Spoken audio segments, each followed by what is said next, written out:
الحمد للہ رب العالمین والصلاة والسلام على افضل الانبیاء والمرسلین ونحن على ذلك لمن الشاہدین والشاکرین اما بعد فاعوذ باللہ من الشیطان الرجیم بسم اللہ الرحمن الرحیم یا ایہا الناس اعبدوا ربکم الذی خلقکم والذین من قبلکم لعلکم تتقون صدق اللہ العظیم وصدق رسولہ النبی الکریم الامین الرؤوف الرحیم۔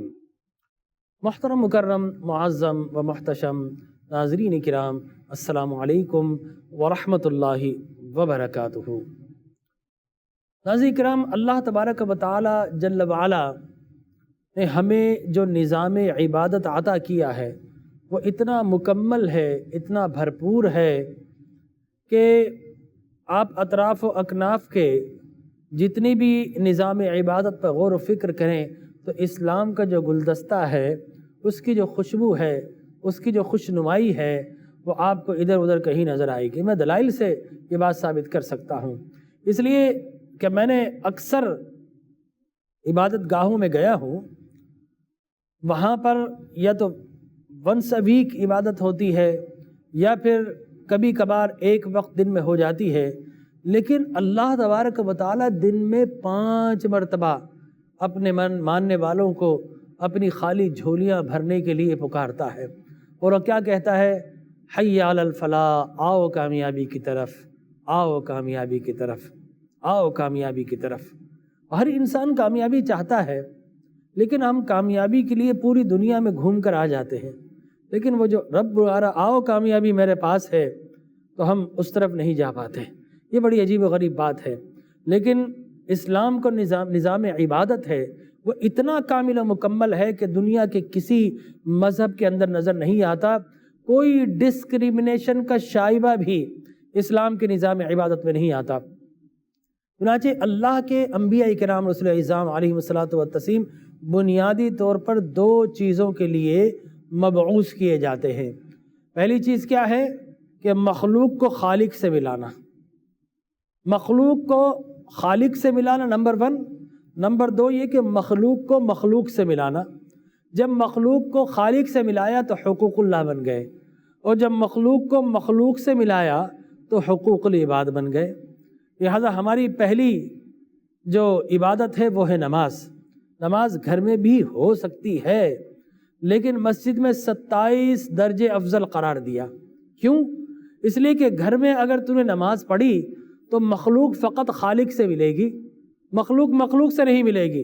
لہذا فرمایا دن میں 5 مرتبہ جاؤ مسجد، تاکہ مخلوق مخلوق سے ملے، ایک سوسائٹی بنے، اسلامک معاشرہ بنے، ایک دوسرے کی پرابلمز جاننے کا موقع ملے، دل میں ہمدردی آئے، کسی بیچارے کو اور کسی تکلیف زدہ لوگ کو دیکھو گے دل میں نرمی آئے گی، اس کی مدد کرو گے تو اللہ تبارک و تعالی مدد کا جذبہ تمہیں عطا فرمائے گا۔ اس لیے جب کسی نے کوئی دنیا میں زندگی میں کسی کی مدد ہی نہ کی ہو تو کیا پتہ مدد کیا ہوتا ہے۔ لہذا اسلام مسجد سے ایک سوسائٹی بناتا ہے، مسجد سے ایک معاشرہ بناتا ہے، مسجد سے ہمیں یونٹی دیتا ہے، مسجد ہمیں ایک اکائی عطا فرماتا ہے۔ چنانچہ کہا کہ روزانہ مسجد میں جاؤ، لیکن صاحب اگر روزانہ نہ جائے، اس لیے ہم نے دیکھا عام نمازوں میں اتنے نمازی نہیں ہوتے، کوئی دفتر میں ہے، کوئی اپنے گھر میں ہے، کوئی اپنے دکان میں ہے، کوئی مکان میں ہے، کوئی سفر میں وہی نماز پڑھ لیتا ہے، اس لیے ہو بھی جاتی ہے۔ اس لیے کہ پچھلی امتوں میں ہم دیکھیں تو وہاں پر فقط مخصوص باؤنڈریز کے اندر ہی عبادت کی جا سکتی تھی، اس کے باہر نہیں کی جا سکتی۔ لیکن میرے آقا حضور اکرم تاجدار کائنات صلی اللہ علیہ وسلم نے فرمایا میرے غلاموں، میرے آنے سے اللہ نے یہ کرم کر دیا ہے تم پر کہ جعلت الارض مسجدا او طہورا، تم زمین کے جس ٹکڑے پہ ہو وہ حصہ پاک ہے، وہیں پر کعبہ کی جانب رخ کر کے کھڑے ہو جاؤ گے، اللہ زمین کے اسی ٹکڑے کو تمہارے لیے باغ بھی بنا دے گا، تمہارے لیے مسجد بھی بنا دے گا۔ تو معلوم ہے یہ ہمیں اپرچونٹی دی گئی، لہٰذا ہم جہاں پر بھی نماز پڑھیں نماز ہو جاتی ہے۔ لہٰذا اب جمعے کی نماز آپ میں مسجد اس لیے بھری نظر آتی ہے، جمعے کے اندر میں یہ منظر دیکھتا ہوں، جمعے میں گیا تو مخلوق خالق سے ملنے گئی، لیکن مخلوق مخلوق سے بھی ملنے گئی ہے۔ اللہ تبارک و تعالی نماز کے ذریعے وہ جو اونچ اور نیچ ہے اس کو ختم کرنا چاہتا ہے، لہٰذا میں عجب منظر دیکھتا ہوں جمعۃ المبارک میں کہ غریب لوگ قدرے پہلے مسجد میں آ کر بیٹھ جاتے ہیں، لیکن جو امیر ہوتا ہے نا وہ بہت دیر سے دروازہ کھول کر، اور پھر جب خطبے کی اذان سنتا ہے اس سے پہلے، اور صاحب اس کے بعد جب خطبے کی آواز آئے پھر دوڑتا ہوا مسجد پہنچتا ہے، اور جب نماز میں اسے جگہ ملتی ہے تو پیچھے ملتی ہے۔ لہٰذا دنیا میں اور کہیں یہ منظر آپ کو دیکھنے کو نہیں ملے گا، کسی اور جگہ یہ مناظر نظر نہیں آئیں گے۔ یہ منظر ہمیں ہماری مسجدوں میں نظر آتا ہے کہ غریب پہلے آ گیا، اور میں منظر عجب دیکھتا ہوں جب سجدے میں امیر جاتا ہے، غریب جاتا ہے تو غریب آگے ہوتا ہے، امیر پیچھے کھڑا ہوتا ہے، اور جہاں غریب کے قدم ہوتے ہیں وہاں امیر کا ماتھا لگ رہا ہوتا ہے، وہاں اس کی پیشانی لگ رہی ہوتی ہے۔ تو اللہ تبارک و تعالی اسی ایک لمحے میں اگر سوچنے کی توفیق دے تو یہ توفیق مل جاتی ہے کہ دیکھو اللہ تبارک و تعالی نے کہ نزدیک امیر زیادہ محبوب نہیں ہے، محبوب وہ ہے جو پہلے مسجد میں آ گیا، چاہے غریب ہی کیوں نہ ہو، وہ پہلے آ گیا، اب میری پیشانی اس کے قدموں تلے آ رہی ہے۔ بتائیے یہ منظر آپ کو اور کہیں ملے گا؟ کسی اور سوسائٹی میں، کسی اور گیدرنگ میں، کسی اور تقریب میں ملے گا؟ نہیں جناب، ہمارے ہاں تو جو امیر کا گھر ہے غریب اس کے سامنے کھڑا نہیں ہو سکتا، اس کے گارڈز پکڑ لیں گے، شعبے کے اندر پکڑ کر لے جائیں گے، تھانے میں رپورٹ کروا دیں گے۔ کسی امیر کی گیدرنگ میں کوئی نہیں جا سکتا۔ یہ اللہ نے ایسی گیدرنگ لگا دی ہے مسجد کے اندر کہ غریب کے جہاں پیر ہوتے ہیں وہاں امیر کا سر اور پیشانی لگ رہی ہوتی ہے۔ تو اسلام نے مخلوق کو مخلوق سے ملانے کا بھی انتظام کیا، مخلوق کو خالق سے ملا دیا۔ تم نماز پڑھو گے تو خالق سے مل جاؤ گے، لیکن جمعے میں آؤ تو صحیح، مخلوق سے بھی ملے گی، تمہاری عمارت کے بت ٹوٹ جائیں گے۔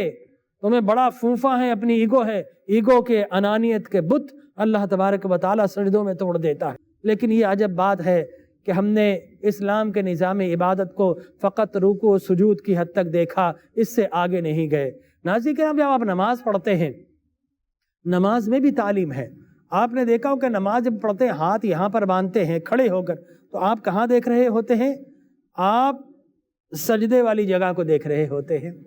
تو یہ اس بات کی علامت ہے، وہاں پر تنبیہ ہے، انسان بار بار دیکھ، تجھے بالآخر کتنا ہی بڑا ہو تجھے اسی زمین کے اندر جانا ہے۔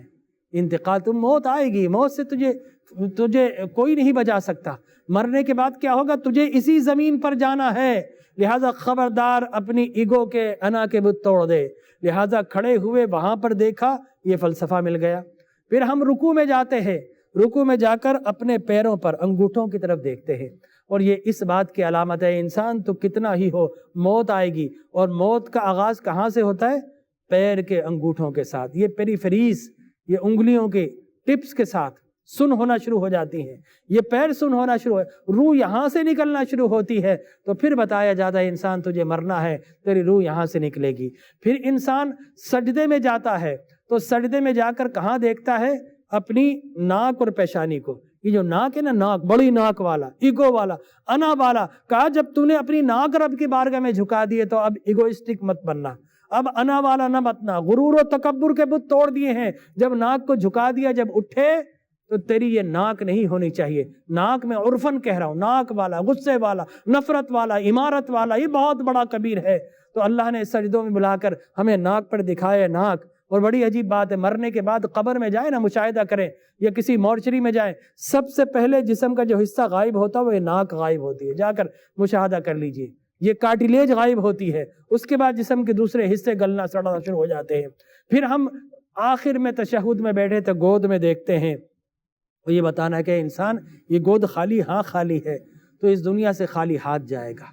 یہ ہے اسلام کا نظام عبادت۔ ناظرین کرام، اللہ سے دعا کیجئے اللہ تبارک و تعالی ہمیں نظام عبادت سے جو تعلیمات مل رہی ہیں وہ اللہ تبارک و تعالی حاصل کر کے اسی دنیا میں صراط مستقیم پر چلنے کی توفیق عطا فرمائے۔ آمین۔ وآخر دعوایا ان الحمد للہ رب العالمین۔